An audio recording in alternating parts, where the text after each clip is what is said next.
Did you know half of all cats in the United States don't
how to win and how to lose, how to get up and keep going.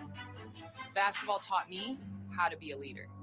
80% of women leaders played sports growing up, but girls drop out of sports twice as often as boys. Let's help our girls get into sports and leadership. Nest Nation, yeah, we in here, Nest Nation. Series ahead in Toronto. It begins Monday night. I turn the audio off because I don't want to get copyrighted.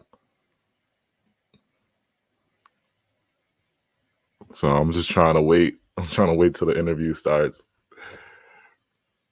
Can y'all hear me? It was good.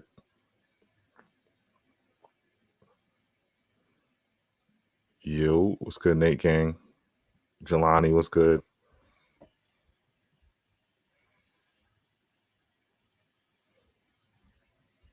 Maya B, what's good?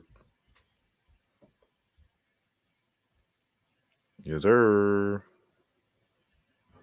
What's good, everybody?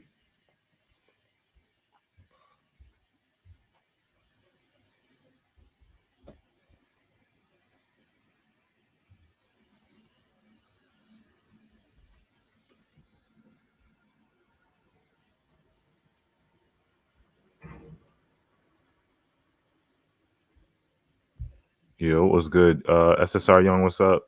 Leo, what's up? Manny, what's up? Maya, what's up? Kyrie Center, yo, what up? What up? What up? Ian, what's up? Guillermo, what's up? Royal the Dawn, yo. Kyrie Center, Kyrie Center, my favorite IG right here. One of my favorite IGs. Love the Kyrie Center. If this is the real Kyrie Center, is this the real Kyrie Center?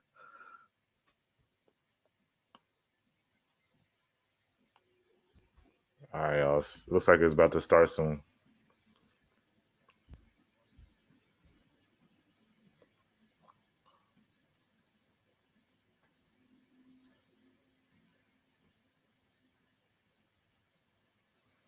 I'm gonna be trying to post on Twitter, on Instagram. If anybody gets any vids, DM me on Instagram right now. If you guys get any vids or you see any vids, just send them to me. Appreciate the love, yo. Darnell was good. Gabriel was good. Yo. 7-Eleven was good. Gucci Light, yo. Yeah, I have the audio muted right now. I have the audio muted because I don't want to get copyrighted for anything. You know how the copyright, you know how YouTube is. So I'll turn on the audio when everything starts. What's good? Phil Bosch was good. White Basquiat's, I hope they release soon. Hold on, I'll be right back, y'all.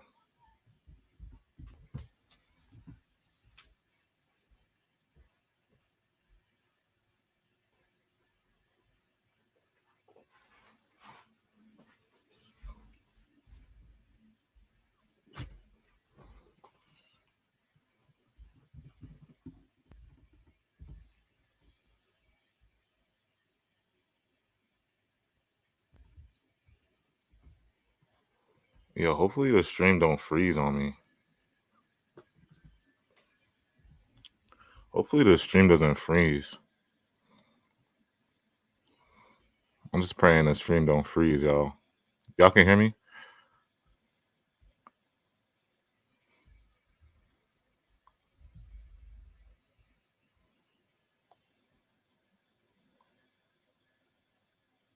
Somebody said, how y'all know Katie's talking first? Yeah, they said Katie's up first.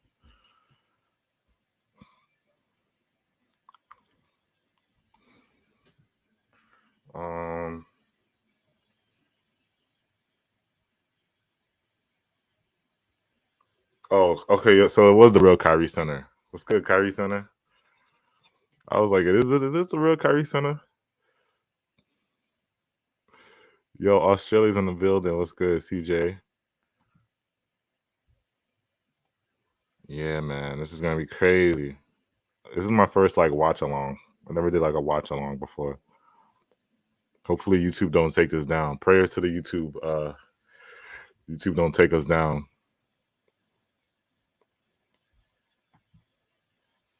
Salute, William was good. Brooklyn Nets 11, my guy was good. Lou Bucks was good. Oh, Guatemala in the building. What's good? Australia's in the building. Drop your countries if you out of the country right now. If you're not in the US, drop your countries. Yeah. Yo, Kyrie Center. I was gonna do this on Instagram because it's a little safer, but you know, we'll see what happens. We'll see if the YouTube we'll see if YouTube happens, bro. All right. I'm about to mute. Let me know if y'all can hear. Hold on. I'm about to turn the audio down. Hold on right now. You are watching, yes, the Yankees Entertainment and Sports Shout out Network. Wesley. What's good, bro? How you feel about this right now? Yeah, I'm feeling great. I'm excited. You see me? I got my Nets gear on. You know what I'm saying? Got all my Nets gear. You know. I'm just hoping everything goes right, man. In Brooklyn, You know, New York. I'm excited. I want to see what Katie has to say. Presentation. It is Nets Media Day. All right, good. Y'all can hear. In Brooklyn, Ryan Rucco, Sarah Kustok with you live until 1 p.m., maybe a little bit longer as well, depending on how the afternoon plays out. You will hear from all the key players: Kevin Durant, Kyrie Irving, Ben Simmons, Sean Marks. Many will be stopping by here as well. Of course, everybody excited about what's to come this season, but there are a lot of questions still to be answered after a wild offseason. And for the start of those answers, we go to the podium to Kevin Durant right now.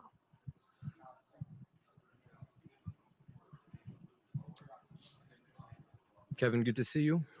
If you just want to start off kind of giving us your mindset from when we last spoke to you after the Celtics series ended and what played into your decision to put the trade request in and ultimately rescind it? Well, there was a lot of uncertainty around our team last year. I committed to this organization for 4 years last summer with the idea that we was going to play with that group that we kind of went on that little run with the second round with. You know, I felt like another year that us being healthy, you know, we're building something towards the future, you know. So then as the season went on, I have, you know, you seen what happened with our season, guys in and out the lineup, injuries, just a lot of uncertainty, which built some doubt in my mind about the next 4 years of my career. I mean, I'm getting older, and I want to be in a place that's stable and trying to build a championship culture. So I had some doubts about that, and I voiced them to Joe, and we moved forward from there. But, you know, in my mind, I did like what we did, you know, what Sean put together this summer with the team. And I knew that with all the adversity that we hit and a lot of failures that we hit as a team last year, you know, guys are going to be working to get better and be better and not have that, try to not make that a trend. So, you know, in the back of my mind, that was still there. And I had conversations with Steve and Joe, Claire, and Sean. And, you know, we came to a mutual agreement that we should keep moving forward. Hey, Kevin. Twofold. What did Joe say that kind of put your mind at ease or convinced you that you guys were headed in the right direction? And did you feel the need to kind of air things out with Steve and Sean specifically to make sure that they knew that you're actually behind them?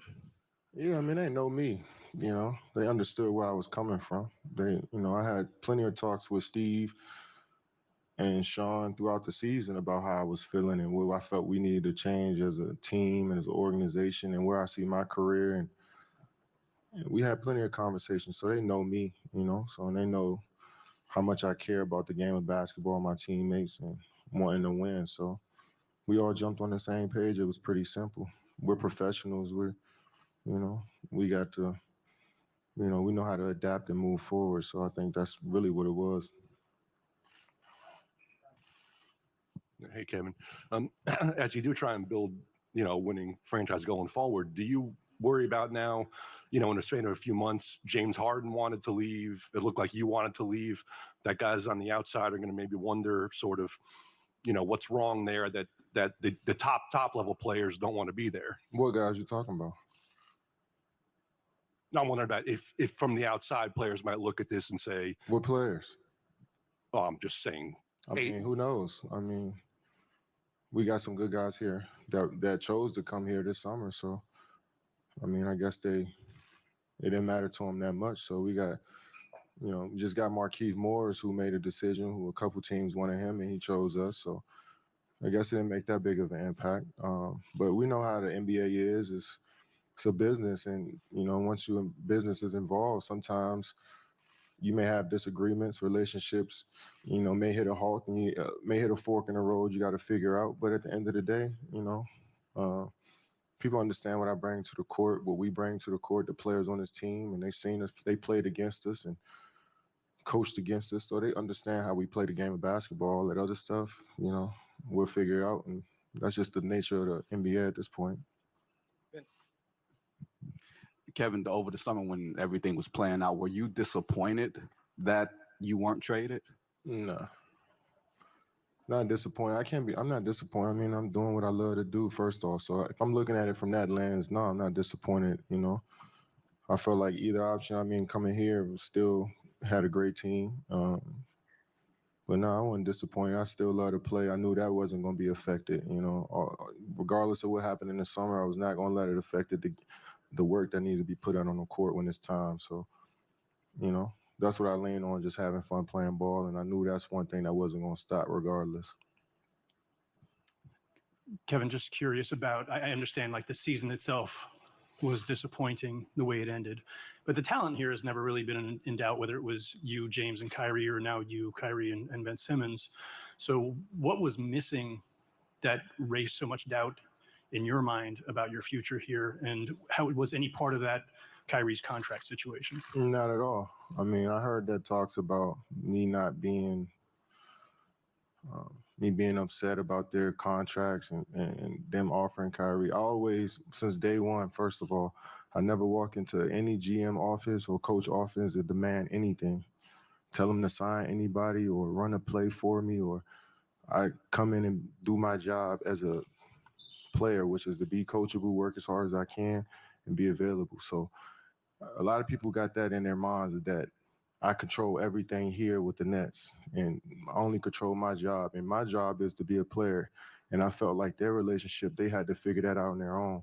I'm not the liaison between Kyrie and the organization, and I always told them that. I always told Sean and Kyrie, I got to build y'all relationship, how y'all do it, because everybody's separate, everybody's different. You approach each player differently. So I didn't want to get in between that. Whatever they negotiated, I had no talks in it. I let them handle that. So my whole thing was, I wanted everybody to be held accountable for their habits as a basketball player every day. And I think a lot of stuff was getting swept under the rug because we're injured, or this guy's not around, or just the circumstances. I thought we could have fought through that a little bit more and focused on the guys that were here a little bit more. When I went out with the injury, we lost 10 in a row. And I'm like, we shouldn't be losing some of these games that we lost, regardless of who on the floor. So I was more so worried about how we're approaching every day as a basketball team. And I felt like we could have fought through a lot of the stuff that I felt that held us back. And championship teams do that. You've seen it. Steph Curry and the Warriors, he was injured going into the playoffs. Their team still, fought and won games. Luka, he was hurt. Their team still fought and won games. And I felt like we had enough talent to do that. And that's what was rose some doubt up in my mind is that when adversity hit, can we keep pushing through it? And I've been on championship teams. I've been on teams that have been right at the brink of winning the championship, and they did those things. So I want to be a part of a group that did that. Winning and losing, I can take all of that. I've been in the league for a long time, so it's not more so about just the result. It's like how we get to that point. And I wasn't feeling how we was getting to that point, and I didn't want it to affect the game, so I waited to the off season to tell people how I felt. What's up, Kevin? Does your approach to the offseason change depending on how you guys ended the season? I mean, it was a disappointing end to the season. So how did that inform what you did this offseason in terms of personal work on the court? I mean, everything matters. Oh, you talking about personal? Oh, nothing, Chan. I mean, you still work on all parts. So I figured I know what works out there for me. So mainly each summer it's about who I'm gonna get in the gym with. If I'm gonna be around high level talent all the time, or I'm gonna be around college guys, or so I wanted to be around the best of the best players, and I've been like that the last 10 years of my career. That's why I moved to Los Angeles, because I want to be around most of the best NBA players are there. So I work on my every aspect of my game, but I want to be amongst the best in the world. When they in their environment, in their element as well, outside the NBA. So it's only good for my development if I do that. Kevin, I got a couple for you. First, are you surprised you're still here? No, I mean, I know I'm that good that you're just not gonna give me away. So that's one thing I did appreciate about Sean and Joe. Is like, yeah, you're too great for us to give you away. Just that easy, that simple. So I get that. I know who I am. And the second one is, you said you're not the liaison between Kyrie and the organization, but now that you're still here, what gives you the confidence that he'll be a fully committed member of the team this year compared to the last couple seasons? That first year, I mean, he played more games than me and James. So, I mean, you can say he was more reliable than us that first year. And last year, if it wasn't for the vaccine mandate, he would have played. So it's not a vaccine mandate this year. And the year that I played with him before, he was very reliable. So once the mandate was gone, I figured he's going to be here every day. And he loves to play. I mean, I shouldn't even have to say that. We all know that. Hey, Kevin, you mentioned there were some things that you felt the team could have fought through. Do you think that was an issue of game management, culture, or communication? It's just a matter of like team building, just each guy, coming together. I mean, I know it's hard, but I think we could have, fought through it, like I said, and did the hard thing, which is to continue to keep coming together, play, winning basketball every single play. And, I didn't like the fact that it's like, well, when KD come back, I was just like, well, I get it. I know I can affect the game so much, but like, what about these other guys that got an opportunity to, maybe showcase what they can do, but also help the team in a different way. So when I come back, I can jump on their train and help them, instead of them, adapting to me again. So I just felt like that's what great teams do. I've been a part of some great groups, and regardless of me being in that lineup or out, or a guy, just not just me, any guy being in and out the lineup, the train keep going, so I felt like we could have did that better. And Steve agreed with me, so the stuff that I was saying wasn't like we were all on the different pages with it. We all agreed that we should be doing the same stuff. So, so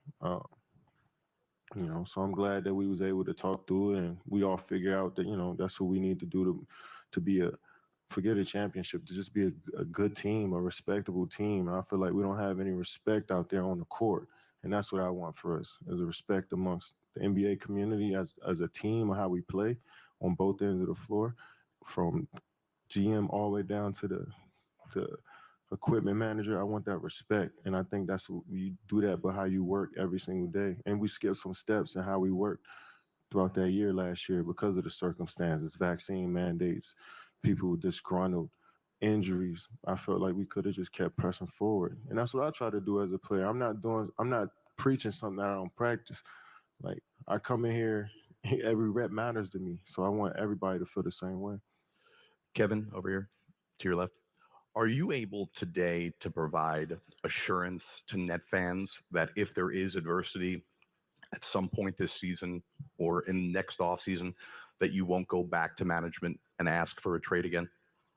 Nets fans should know me after 3 years, and the work I put in, like we've been through a lot as a team, and I still go out there and do my job. So I don't feel like I got to prove anything to Net fans after 3 years. And, you know, I'm committed to moving forward with this team. So if they got doubts, then I can't control that. That's on you. But you seen me, you know what I do, you know how much I care about playing, and you know how much I care about my teammates and this organization by what I've shown these last 3 years. So, you know, I just keep being me every day. And then some people gonna like it, some people not gonna like it, but they may come around to it. I mean, it is what it is.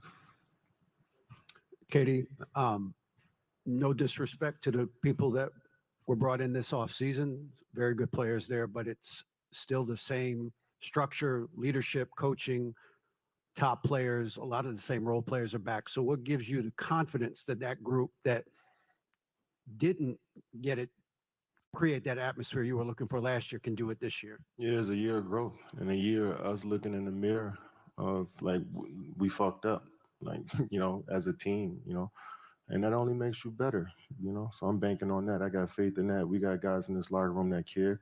We got people in this organization be as one of the prominent ones in sports. So I'm banking on that. We got competitive people in this building.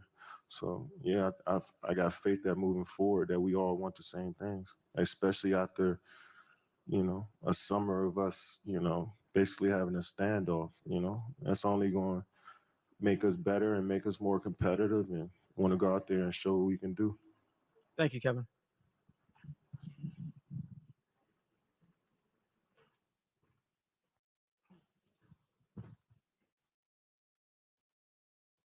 Is Kevin Durant addressing the media for the first time since his trade request. Ryan Rucco, Sarah Kustok with you live from Nets Media Day at the HSS Training Center. Going to hear from Kyrie Irving in just a moment. Sarah, just real quick things.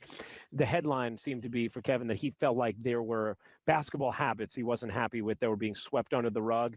And also the change, perhaps, in James Harden leaving changed how he felt about what he had committed to in the offseason prior for his 4-year deal. Honesty, insightful, answer the questions, and I think there's a clear vision now of what he and this team is looking to do this season. Yeah. The interesting parts about that as well, Sarah, was him saying that, like, look, everybody here is competitive. Yes.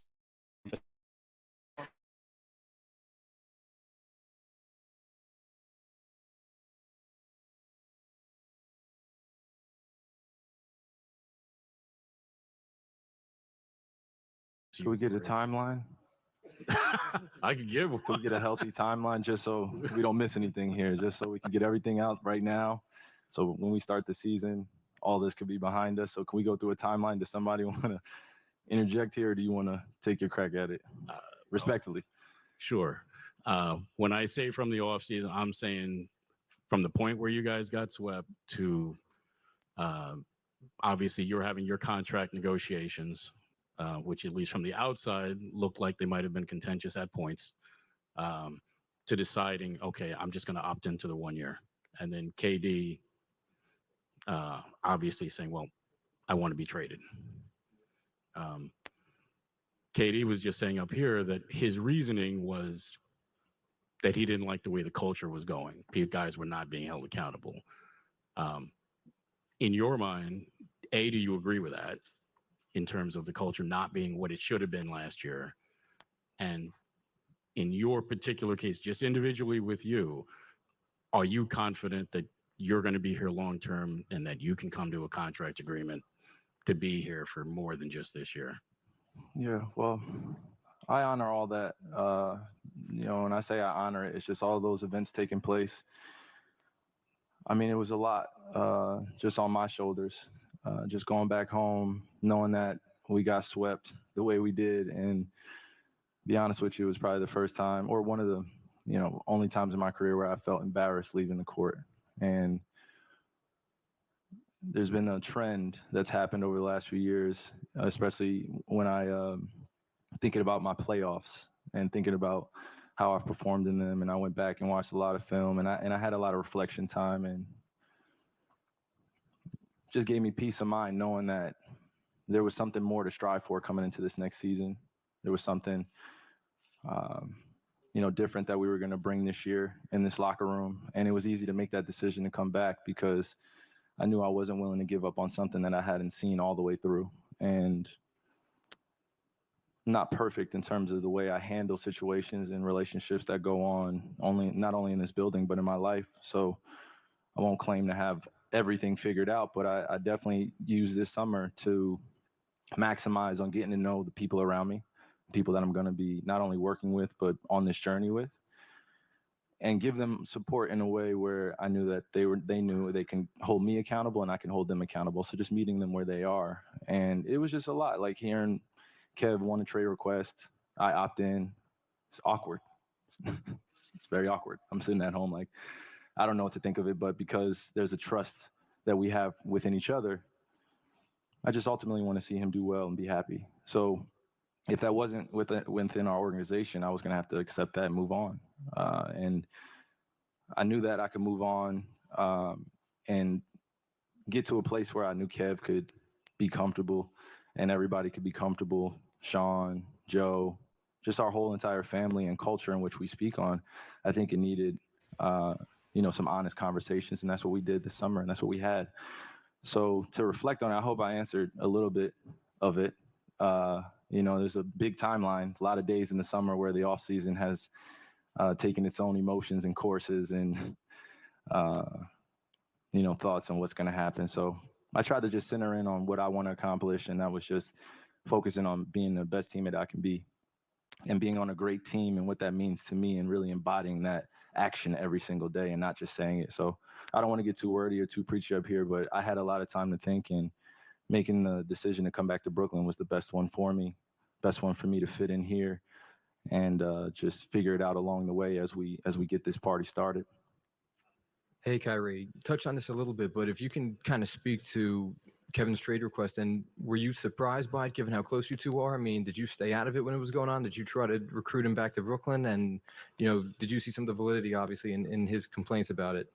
Or what made him ask? When you say recruit, what do you mean? Like, did I recruit him back to make him rescind the trade request? Yeah. It was on Kev from the beginning, and I honored his request and I understood it. There was a level of uncertainty in this building, not just for last year, but for the last few years. And that accountability that he asked for should be available and accessible at all times. And we should have that type of environment. So I echoed his same sentiments and I felt the same way.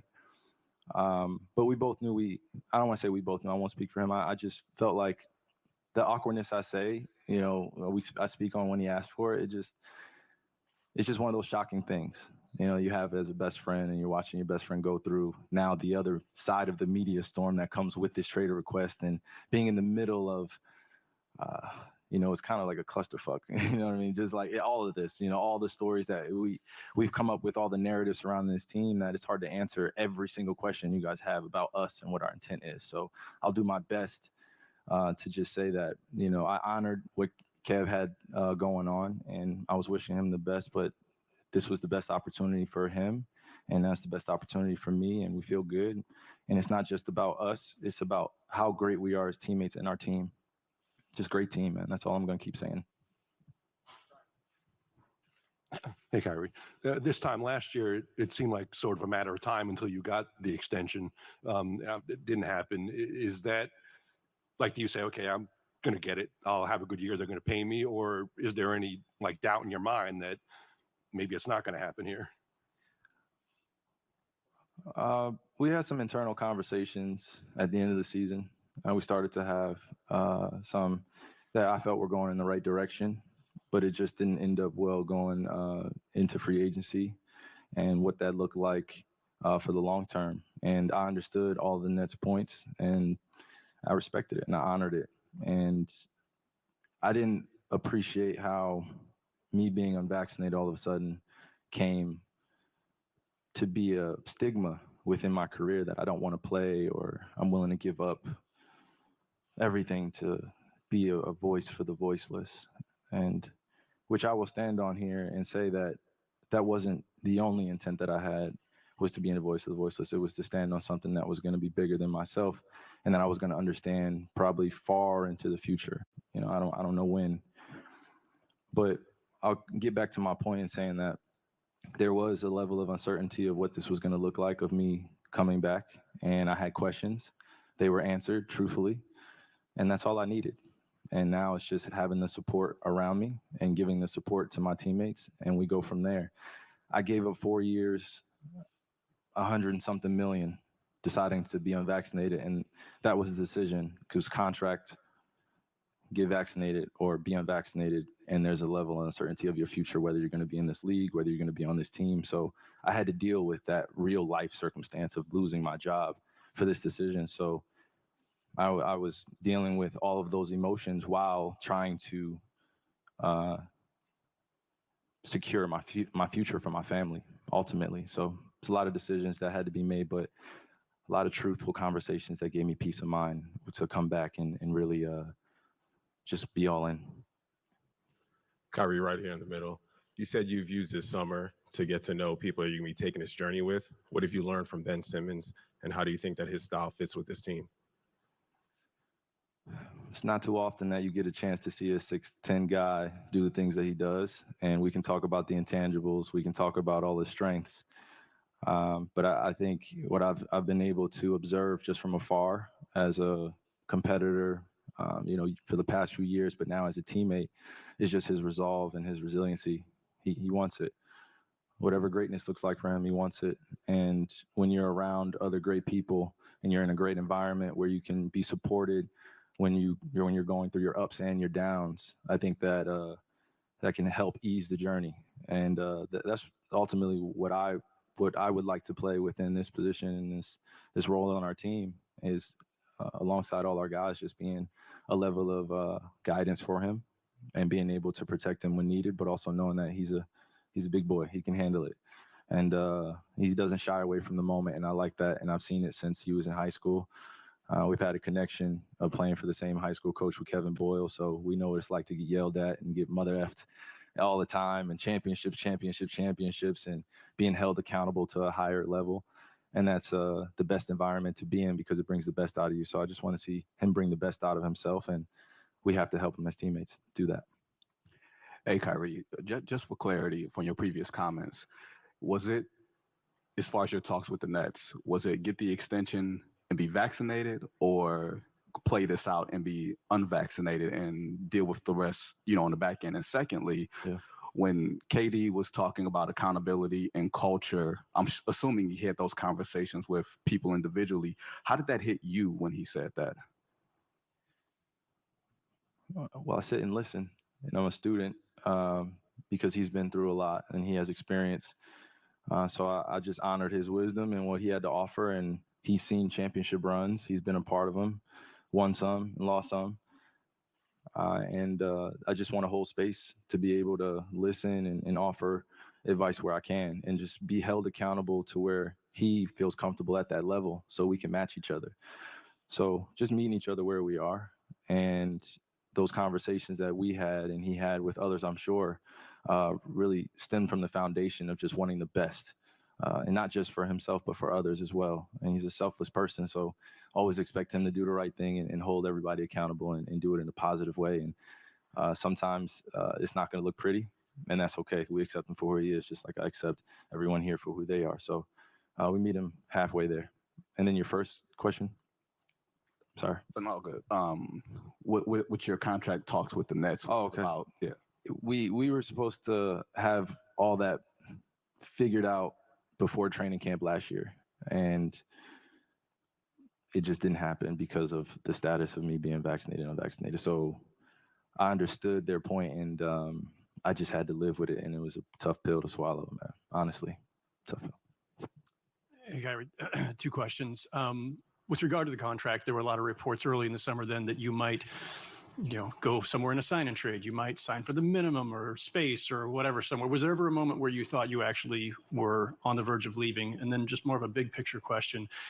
Nobody doubts the talent, obviously, on this roster with you, Katie, and Ben Simmons, but Ben hasn't played in a year and a half. The three of you have never played together. You guys must even have some questions yourself about what this eventually looks like. So the contract, and then just what you think this team actually could be with all of this presumably behind you guys.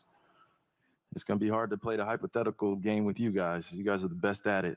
So it's going to be a long journey just ahead of us, because there are those obstacles with health and questions on health. And honestly, the most healthy team wins every single year, majority of the time. And we want to be in that race. And in order to be healthy, it can't just be physically. It has to be mentally. It has to be emotionally. And we have to have some synergy as a team where we understand our highs and lows, strengths and weaknesses, and we go from there. But the sky's the limit. I don't want to say that as a cliche, but it really is, because we don't know what this team is going to paint on this canvas this year as of yet. But we have the drive, we have the motivation, we're saying all the right things, and now it's just to act on it and do it in a way where it reflects a great brand that we can be proud of and we can stick to every single night. So that game plan starts with our coaches holding us accountable to a level, allowing Steve to be who he is, allowing our coaches to be who they are, allowing our player coaches to do what they do, management looking for great opportunities, and ultimately us as players is putting on a show every night where the win column is reflective of how well we are connected as a team on both ends of the floor and playing complete games. And yeah, and then the first comment. Yeah, it was just about, were you ever close to something else, somewhere else? Were you close to being gone? Yeah. Yeah. There were options, but not many.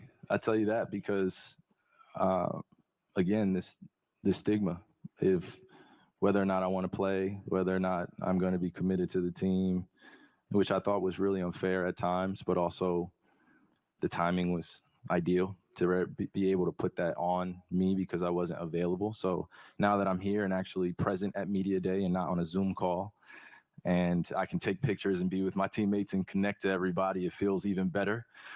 So it's exciting time to, be in this environment and being able to move past what we did last year and the years prior.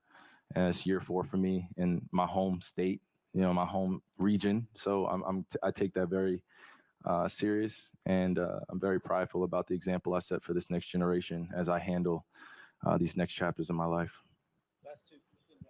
Hey, Kyrie, you talked about kind of being embarrassed a little bit after getting swept. And then we also spoke about the accountability factor. Just how do those two things inform how you approach this season, as I guess maybe any differently from any other season?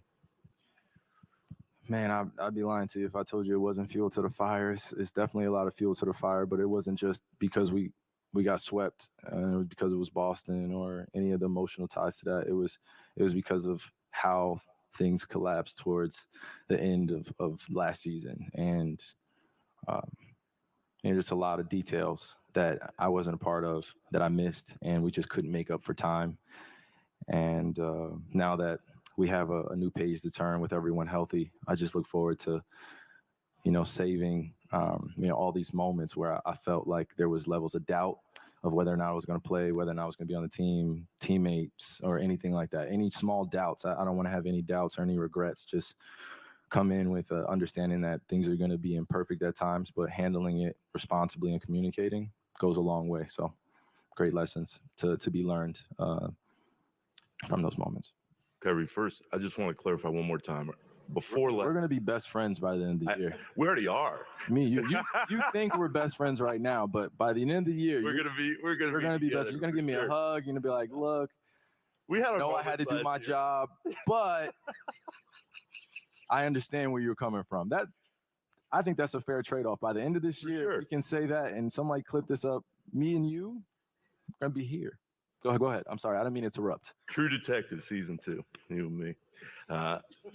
Just to clarify one more time, are you saying before last season, the organization told you if you got the vaccine, your extension would be there?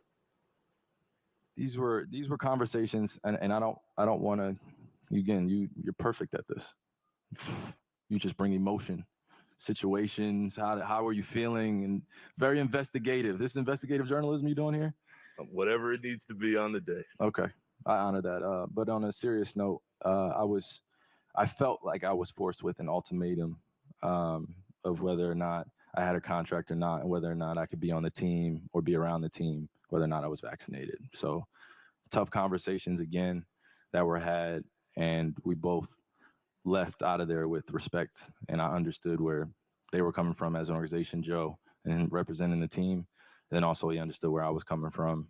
I was definitely put in that position where I had to make a decision. So. And given all that happened last season, this summer, heading into this year, why should people believe that this is going to work and you guys can get back to the level you want to be at and contend for a title this year?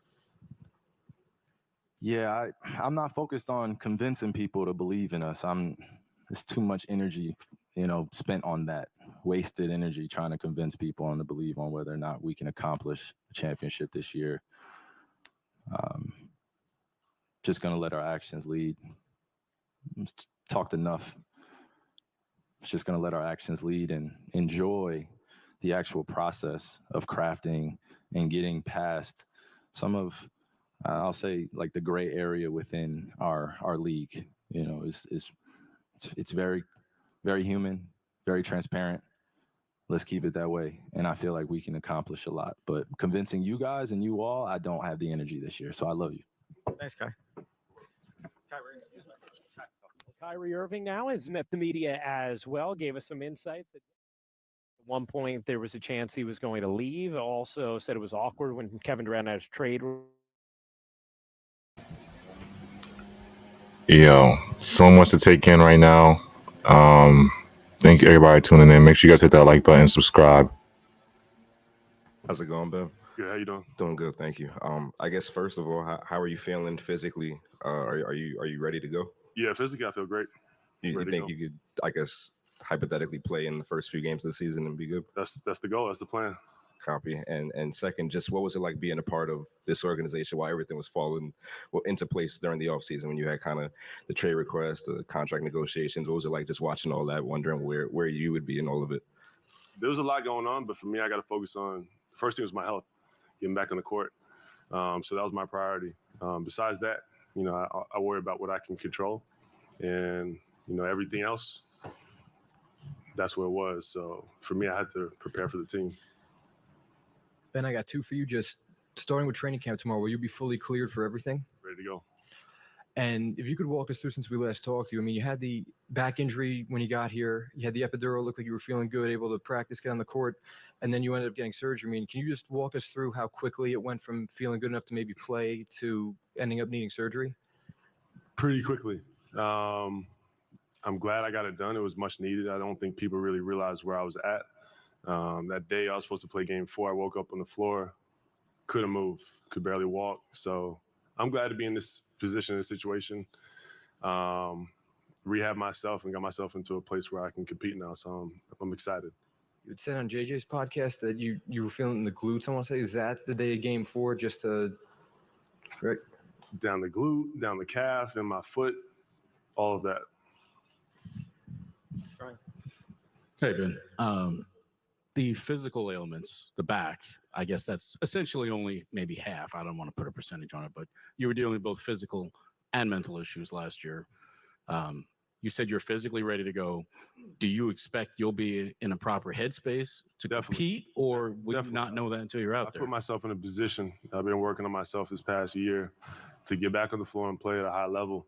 So I deserve to take this opportunity by the horns and get back on the floor. So I'm excited to team up with these guys and these coaches, and I'm looking forward to it. Ben, to your left.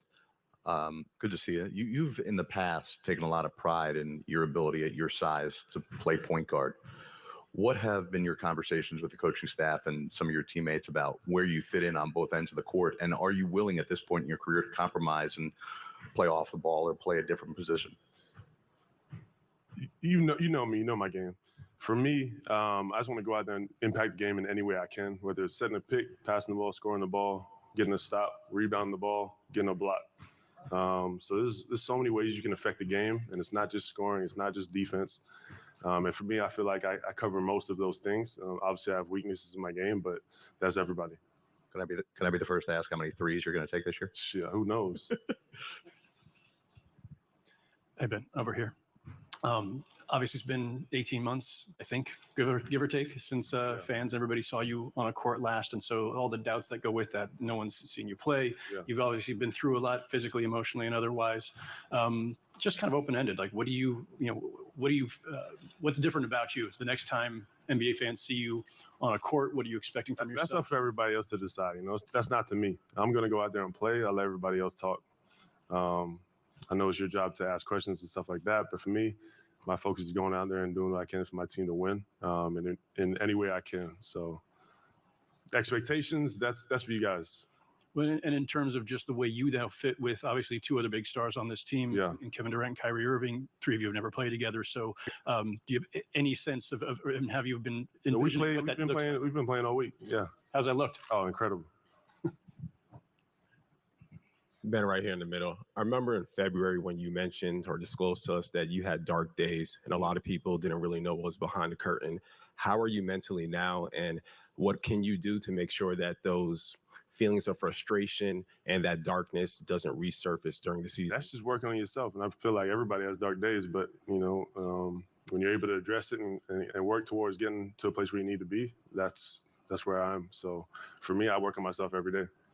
Is there any part of frustration that there still is a narrative out there that? No, I don't care about narrative. I don't care about people making or saying certain things because I can't control that, All I can do is focus on what I can do on the court, win games, help this team win a championship. So, that's the end goal for the Nets, obviously. We're here for one reason. Hey, Ben, it looked like at one point you were maybe a day away from finally getting to play with Kevin and Kyrie, and then it didn't happen. In the summertime, were you ever at the point like, come on, give us a chance? This guy might leave. This guy might not come back. We're never going to get to see what we can actually do. I can't. Yeah and no. Like obviously, somebody asked for a trade. Kai wasn't around. Like different things were going on, but I don't worry about that stuff because I can't control it. Obviously, it's a blessing to be able to play against a lot of talented players or play with them. Sorry. But I just focus on what I can contribute and do for this team. And in that moment was getting healthy.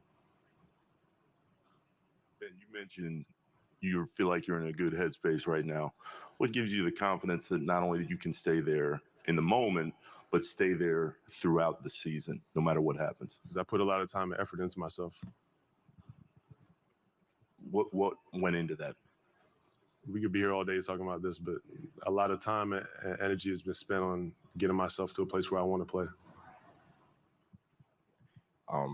Ben, in terms of back injuries can be tricky sometimes, right? And this has flared up for you a few times. Just is there like a maintenance portion of it where you have to just like routinely make sure that you're not overloading it? How does that work? Every day. It's a lot of core, a lot of maintenance, Pilates, manual work, massage, taking care of my body, just normal stuff. I think it's just staying on top of it and going the extra mile.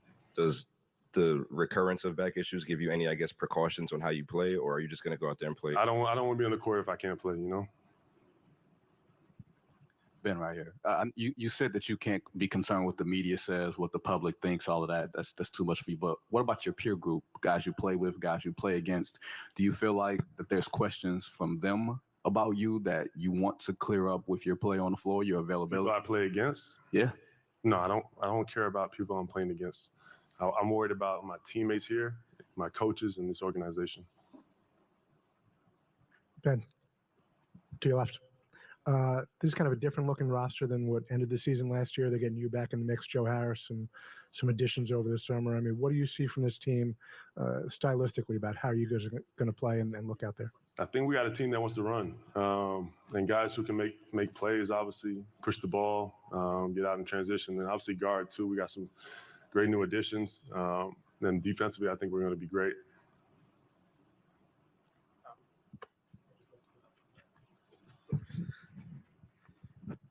Ben, there were some games in Philly when Joel was hurt You basically played the 5. There's a couple games out west, especially on the road trip, where the ball was just kind of flying all over the place. You had some huge scoring nights.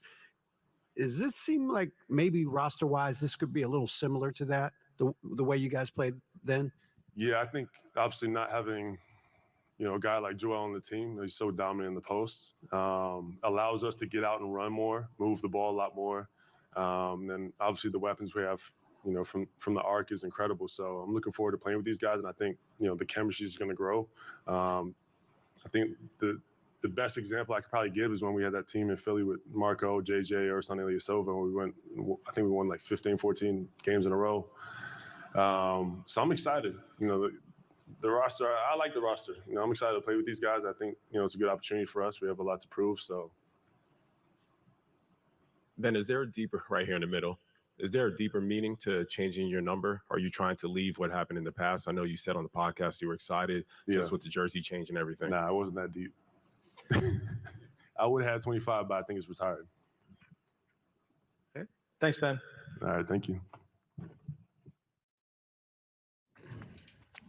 Well, we have gotten to hear from Kevin Durant, Kyrie Irving, and now Ben Simmons, all at the podium to tip off Nets Media Day here. Ryan Rucco, Sarah Kustok, live from HSS Training Center in Brooklyn, New York. Sarah, let's work from what we just heard and work back towards Kevin Durant now that we have a moment to reflect. From Ben Simmons, feels great mentally. Obviously, that's of primary concern to Nets fans, to everybody, and just for him, the person, seeing him in such a great space, physically ready to go as well. Probably nothing going to be more important than hearing those two things from Ben Simmons. Absolutely. Can I pull out my notes? Yeah, pull out your notes, Sarah. Yeah. Sitting here, but what has stood out to me most about all three of these individuals speaking is not only the insightfulness, but the honesty in their answering questions, and they're giving us a good picture of where they're at, both mentally, both physically. And I think to your point for Ben, that's going to be the big question mark, because for as much as we can discuss fit, personnel, optionality with this roster and with these lineups, and the player Ben is, the strengths he brings to the table, the focus on some of the areas in terms of shooting, that may be something that he continues to improve, to work on. More than anything, he's coming off a major back surgery. So it's the time spent of not being on the floor in game action, but also coming back from that surgery. So the enthusiasm, the passion he spoke about with how well it seems that he is feeling in on the court, I think that's a very important thing to note, considering how much time and work he's put into getting himself physically back at this point. We'll have Ben with us in just a little bit. We also heard at length from Kyrie Irving, who said he had honest conversations with the organization in the offseason, said it was maybe the first time in his career where he had left the floor feeling embarrassed, that he went back and watched film, had a lot of reflection, and also that it was awkward when Kevin Durant asked for a trade after he had opted in. Talked about what Durant had talked about in some of the habits not being up to what Durant felt was appropriate if this wants to be a championship team, if these players want to be a part of a championship organization, and said he sat and listened to Kevin and felt like he would honor what Kevin Durant had to say and his reflections on the habits that they all need to have as a team, not just Kyrie, not just Kevin, but everybody involved. But it sounded like Kyrie Irving and the organization sort of made a point of also getting to know each other on a human level for everybody who's going to be involved in the journey this team hopes to go on. And I thought Kyrie handled it well at the end too, Sarah, when he was asked about, well, okay, you're saying all this, but how can you assure people that, you are going to be there and this team can live up to the hype and expectations? And he said, basically, I can't try and do that. We just have to prove it with play. And I think that's appropriate, because for any of us to sit here and say confidently we know exactly how this season's going to unfold or how Kyrie Irving's going to handle himself over the course of the season, that would be being dishonest. We don't know. We've seen it's been a wild ride. But I think Kyrie also probably is correct in saying that he feels like him being unvaccinated and what came with that put a more blanket stigma about his desire to play that probably was a little too far and wasn't appropriate. How's everybody feeling so far, man? This is crazy. So much to take in. So much to take in from so much information. It's like Twitter's going crazy. I'm trying to post. It's crazy right now, bro. Make sure you guys hit that like button for me. Subscribe. I think Joe Harris is up, but for some reason they're not showing Joe Harris right now.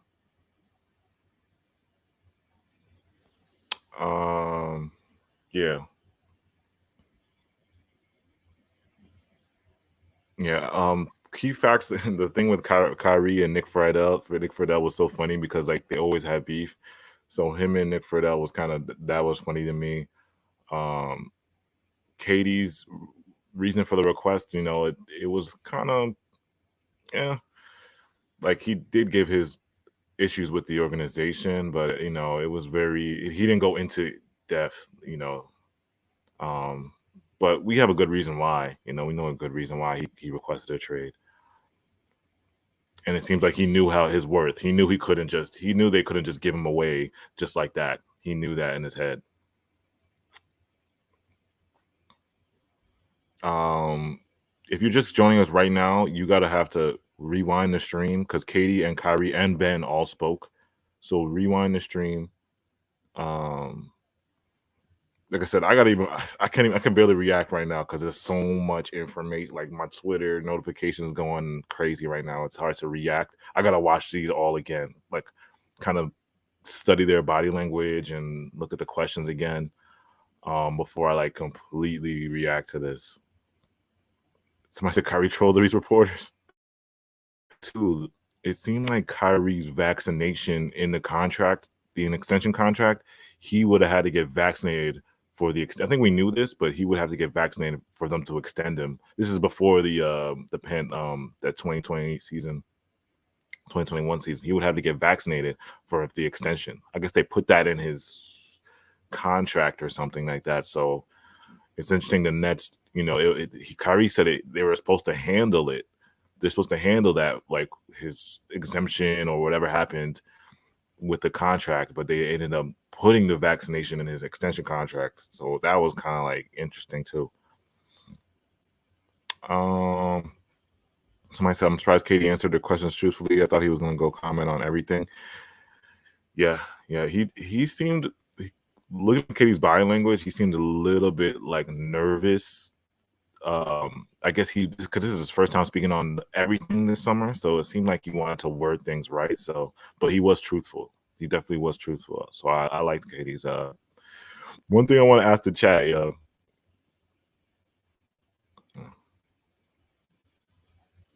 I froze.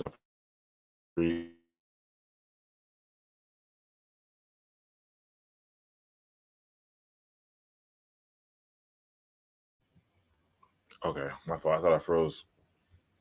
What was I gonna say? Oh, one thing I wanted to say about Katie's what was I gonna say? Katie's looking nervous. It just seemed like he was, I don't know. How'd y'all feel about when he said, I have nothing to prove to Nets fans? I know some Nets fans are gonna disagree with that, but he said I have nothing to prove these past 3 years. And y'all know me. He said, y'all know me. How do y'all feel about when Katie said that?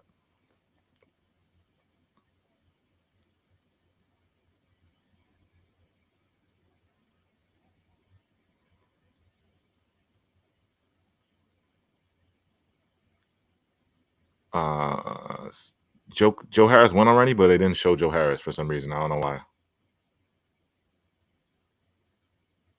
They didn't show Joe Harris.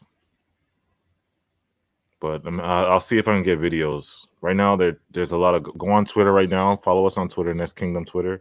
I'm gonna retweet some of Joe Harris quotes so you guys can see Joe Harris quotes because they didn't they didn't show Joe Harris.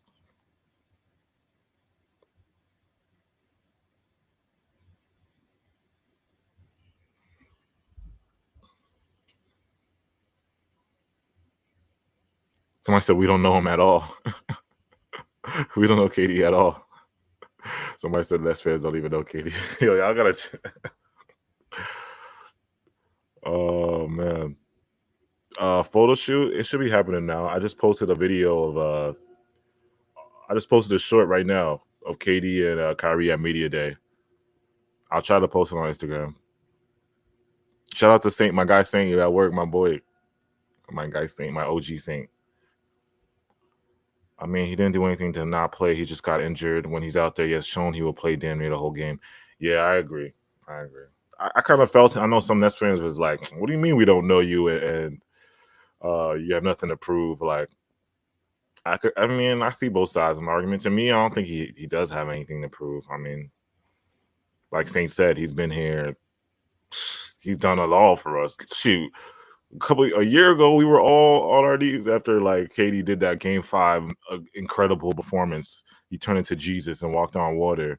You know what I'm saying? And just carried us to Game 7 against the Bucks. I mean, unfortunately, we lost and we were a toe away. But you know, we all thought KD was GOAT. So it's like, you know, does he really have anything to prove to us besides getting us a championship? That's probably the only thing, you know.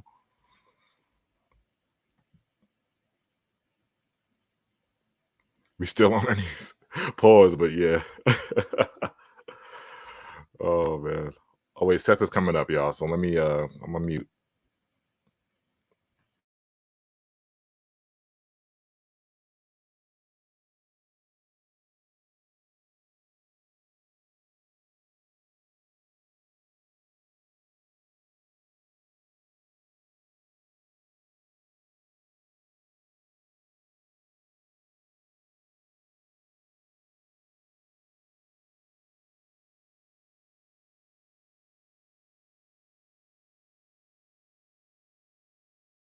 Get a couple things done. Some stuff I was battling for a couple of years.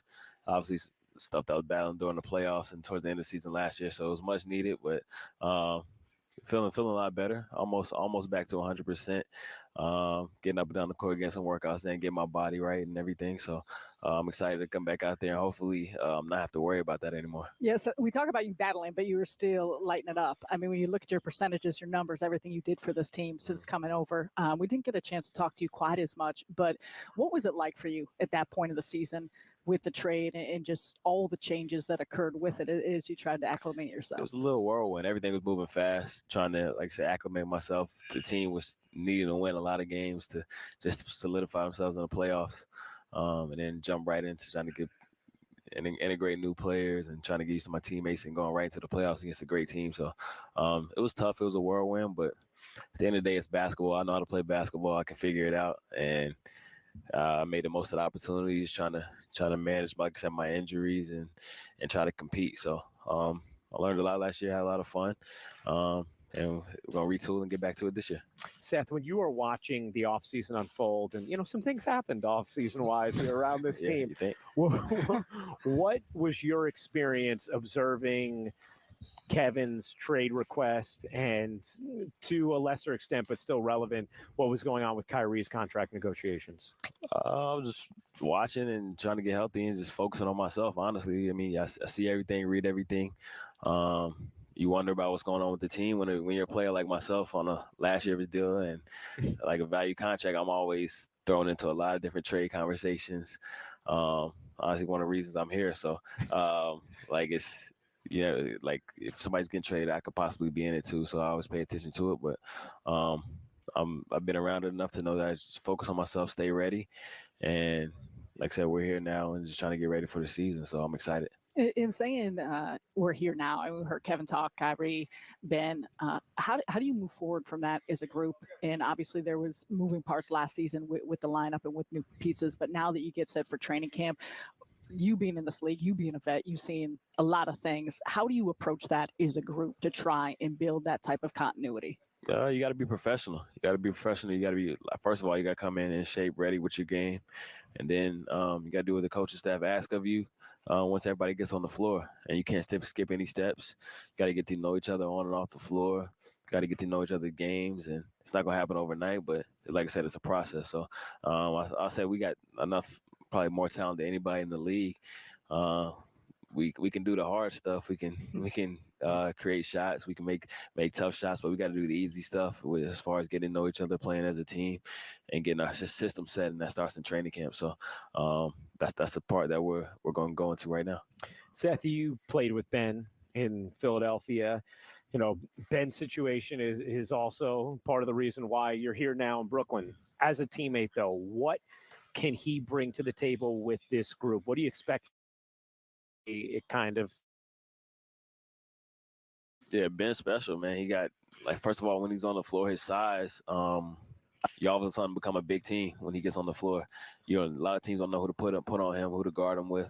He can guard everybody, and then he picks up the pace. He pushes the ball, creates shots for all different types of teammates, and he brings stuff that we didn't have last year. So I'm looking forward to get back on the floor with him. I kind of know how to play with him, and because it's a little bit different, you kind of got to get used to it. Some guys are gonna have to adjust to it, but I know what it's all about, so I'm excited about it. Twofold, real quick, and I know you come from a family of shooters. Who actually taught you how to shoot? I just Do watched. you give Nobody credit really to taught. anyone? Is this Nah, nobody really taught me. My dad wasn't back there giving us the form and giving us shooting drills. We just followed him around, and I kind of learned by just watching him, but through osmosis, really just being around it and trying to figure out what worked for me. your percentages are so impressive and incredible in the regular season, but when you look at your postseason numbers and how you shoot from three, it's insane. Your psyche, your mentality, your ability to be able to come through in moments like that, where would you say that comes from, and the foundation that puts you in that type of position? I think it comes from competition. I mean, when you go on the floor, I'm really competitive. Kind of like when the stakes get higher, I kind of lock in a little bit more. And I just enjoy it. You know, everything is elevated when you get to playoffs. Every possession matters even more. You got to get even better shots. You got to come even more prepared. So that's kind of my mindset coming into the playoffs, and try to stick to that, my same routines, but just try to elevate it even more. And it's worked out for me thus far. Seth, one more thing on the health aspect of things. It's interesting because when you're in a position like this where maybe you're not quite ready to go full tilt yet, but it's the start of the season, and obviously you'd like to be ready for game one. How do you kind of deal with that and knowing, okay, I can't skip steps because that's going to hurt me in the long term then for the season. And if I miss game one, that's okay, but I really want to play game one. How are you assessing that and where you're at physically and what your goals are right now for when you're back? First, listen to the training staff. Do what they ask, kind of meet their steps as far as when I'm able to get back on the floor. I also don't rush it. I mean, it's no rush. Obviously, I want to be ready. I'm competitive. I want to play first game of the season, but it's more important to be healthy long-term throughout the season, long-term throughout my career. And I can still do what I can in training camp, get those mental reps, lock into the new system or whatever we're doing. And luckily, I've been around and been on a few different systems throughout my career. So For as much as you're talking about system, I think a lot of the anticipation was about what the lineup and the rosters may look like for this Brooklyn Nets team. Now that you guys are coming in, what is your expectation with this group and with the versatility and moving parts, how you guys may play on the floor? We're going to play fast. We got a lot of talent, a lot of skill, a lot of shooting. And like that's one of the good things. But I think once you have a guy like Ben, you can play a lot of different ways. So you can play big, you can play small. Him and KD are just like matchup nightmare. So like I said, they allow you to play a lot of different ways. And for me, it's gonna be interesting to see what the coach staff does with the lineups and the way we're gonna play the majority of the season. And for us, it's like I said, it's our job to adapt to that, be ready, and do what's asked. Seth, to let you get out of here on this one. Just after going through everything that you guys did as a group end of last season, and then with what happened this offseason as well, you know, what has the just initial feelings been like getting the group back together and sort of in this turning of the page? What has the harmony felt like? It's been pretty smooth over the past couple of weeks being here in the gym, guys playing pickup, working out together. It's been smooth. Like, haven't really missed a beat. Guys are excited. It's a new opportunity. We got enough new bodies here that are bringing a little different energy. You know what I'm saying? So I think tomorrow's going to be a fun day of practice, real competitive. I think that's another good thing about having a good team. Those practices are going to be intense. So unfortunately, I won't be a part of it, but I'm gonna be locked in and talking to some guys on the side. Well, Seth, we appreciate the time. Good luck with the finishing off of the recovery. We hope to see you opening night and enjoy trash talking from the sideline tomorrow. All right, appreciate it. Thanks, Seth. Thank you. Seth Curry joining us on Nets Media Day. Ryan Ruocco, Sarah Kustok with you. Plenty more to come here live on Yes.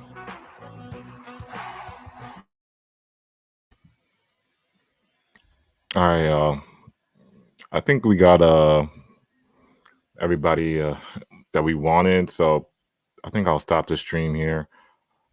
Again, appreciate everybody here that tuned in. Again, if you missed KD's part, Ben's part, and Kyrie's part, you can go back in the stream and watch. Just rewind the stream. Maybe later tonight we might react. I might go live again and just react because I gotta digest this. But I appreciate everybody, man. Make sure you guys hit that like button, subscribe.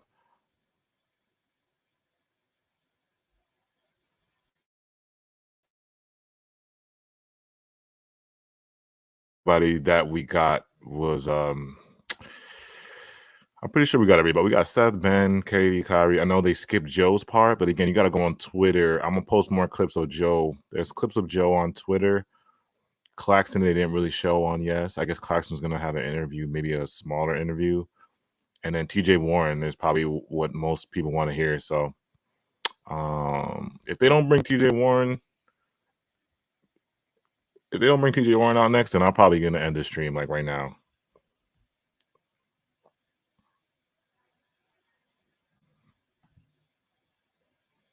Yeah, appreciate you guys, man.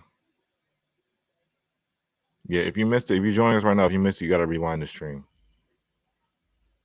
As long as they keep it up. Hopefully the Nets and Yes, so if you're watching this, don't don't delete the stream. I'm just trying to help Nets people all around the world that want to tune in and they don't have Yes. So or Nets or Yes. I know I'm stealing away your YouTube views, but you know, it happens. For the people.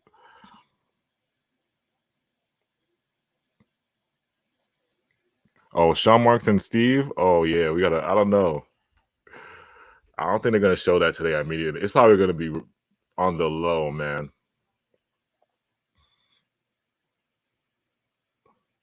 Nah, Sean and Steve supposed to speak today, but I don't think they're gonna put it on Yes though.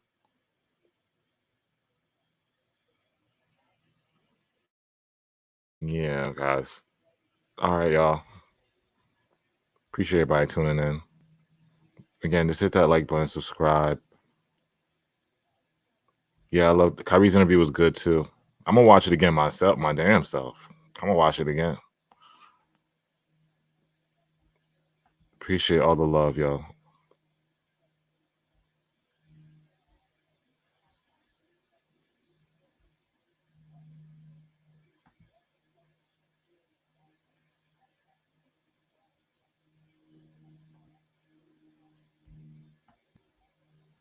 Yeah, y'all. Appreciate everybody. Josiah, you're definitely not gonna hear Josiah speak today. Josiah never speaks.